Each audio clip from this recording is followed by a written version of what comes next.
consume. That's so sad. But whose idea was it to introduce these cash crops to Africans? Who taught us about coffee, tea, all these cash crops that by design are meant to be exported? Yeah, those crops, of course, existed before this transformation, but it became almost our exclusive priority. And it's, again, by design, because today, for example, lots of people confuse the concept of food security and food sovereignty. And I'll distinguish the two, and we'll see why it's so important to be focused on prioritizing food sovereignty. Food security is a concept, it's actually a dangerous colonial and post-colonial concept that was introduced to us in the 1950s and 60s. Because in the colloquial sense of the term, who doesn't like food security? It's a good thing. Of course we want food security. Security. Yes, but it's a technical term. It's not a colloquial term that means the following. It means you secure the caloric nutrition of your people, either by producing the food yourself or by buying it from abroad, which is what we do, or even worse, by borrowing money to buy it from abroad, which is part of the debt trap, or even worse, by receiving it as food aid.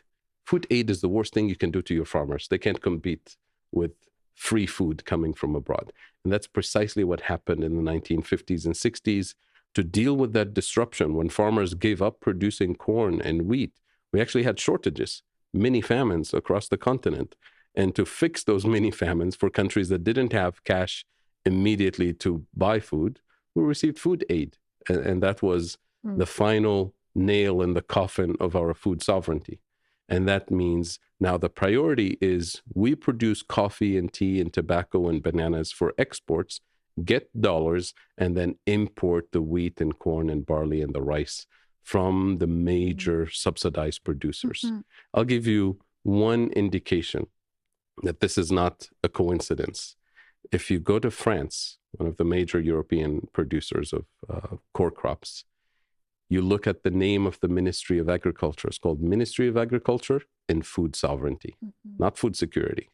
The French Minister of Agriculture, during the food price disruption that happened after the Ukraine conflict, he was touring all the French media, radio and TV, reassuring the public about the situation. He's telling them, I don't want you to worry about our food situation. It's a temporary disruption. We'll deal with it because we've invested in our food sovereignty since the 1960s. I want you to worry about our African friends who don't have food security. Immediately switches from food sovereignty for France, food security for Africans.